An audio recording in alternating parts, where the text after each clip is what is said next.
கர்த்தரின் சத்தம்.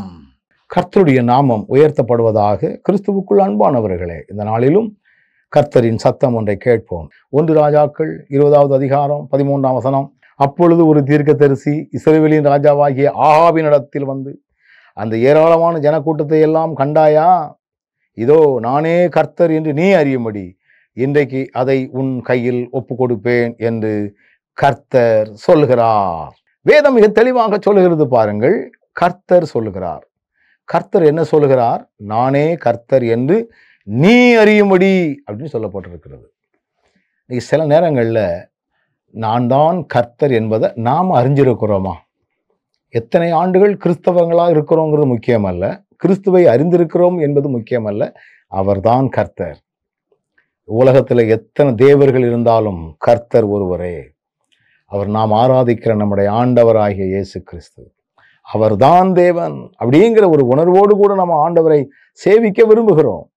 இங்கே இஸ்ரவேலினுடைய ராஜாவாகிய ஆகாபிடத்துல வந்து ஒரு தீர்க்கதரிசி சொல்றாரு, இன்னைக்கு உனக்கு எதிராக வரக்கூடியவங்களெல்லாம் நான் வாங்கோட ஒப்படைப்பேன், இப்போ தெரியும் உனக்கு நான் யாரு அப்படின்னு சொல்லி. ஆண்டவர் நமக்காக எல்லாவற்றையும் செய்கிறவர். அவரை மட்டும் புரிஞ்சா போதும். இதை புரிஞ்ச தாவீது சொல்கிறார், ஒரு விசை ஒரு சிங்கம், ஒரு விசை கரடி, அவைகளின் வாயிலிருந்து என்னை காத்த ஆண்டவர் இந்த பெலிஸ்தனிடத்தில் என்னை காப்பார். சரிதானா? ஆண்டருடைய வல்லமை மகத்துவம் நிறைந்தது, ஆச்சரியம் நிறைந்தது, மகிமை நிறைந்தது. அவருடைய வல்லமைக்கு ஈடியான வேற ஒண்ணுமே இல்லை. எல்லாவற்றையும் சரளமாக நேர்த்தியாக மாற்றக்கூடியவர், ஒன்றுமே இல்லாமையிலிருந்து நம்மை நடத்தக்கூடியவர்.